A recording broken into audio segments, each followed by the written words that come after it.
Up in Heptonstall Churchyard, above the valley, there's a grave where people leave coins. Not flowers. Coins. Small and spread across the stone. The man buried there, he used to make them. His name was David Hartley, and he died in 1770, hanged at York, and brought back into the hills and buried. And now, more than 2 centuries on, people still come, still reach into a pocket and still leave something behind. This isn't a ghost story. Nothing walks here, nothing calls, but something didn't settle. Back then the valley was working, the mills turning, looms knocking, hands split at the knuckles. The ground that held the cold weather stayed too long, money thin. And under that pressure, something began to take shape. Hartley took a coin, gold, proper weight to it, and he turned it in his fingers. Then he worked the edge, not enough to notice, and not enough to stop it passing. Just enough. Then spent it. Across a counter, into a hand, and back into the day. Still moving, still trusted. And from what came off it, he made another. Not quite true, not quite false. Close enough to live where real money lived. And it didn't stay small. It moved. Through houses, through back rooms, through people who kept their heads down. Because it worked. It was a system. Quiet, careful, and shared. And at the centre of it, Hartley. Now, this is where it never quite settles, because depending on who you ask, he was either a criminal or something harder to name. Some say he kept the money in the valley. The food stayed on the tables, that people got through winters that they shouldn't have got through, that what he did helped.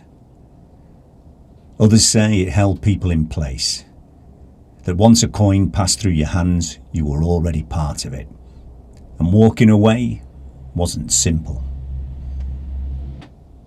And somewhere between those two things, the truth sits. Uncomfortable, not agreed on, still argued if spoken about at all. In 1770 it ended. Arrests, names taken, a line drawn by the people who'd let it run too long. Hartley was hanged in York, then brought back, up into the hills, back into the ground that held all of it, buried here, among the stones. And that should have been enough. A life finished, a name left to weather. But it isn't. Because now, people come. Not together, not announced, just one at a time.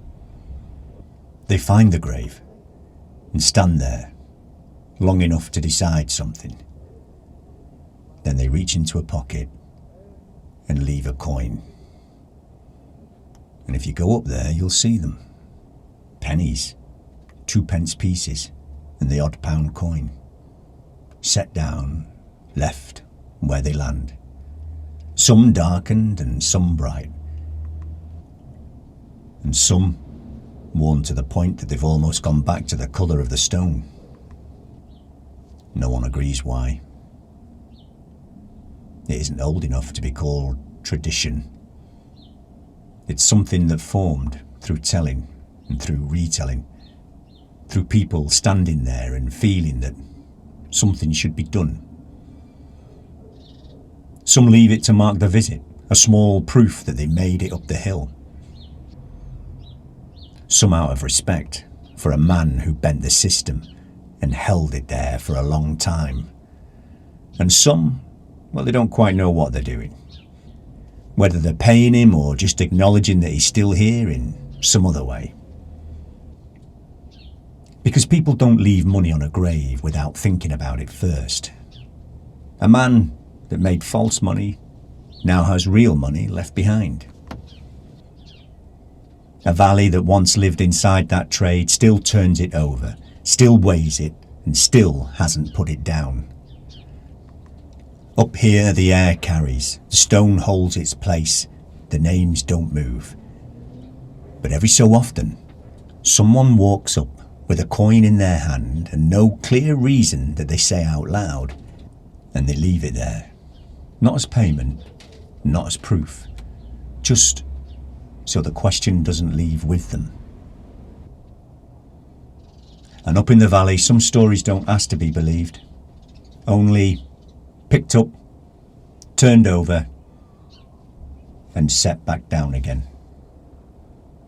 It's Giles, signing off.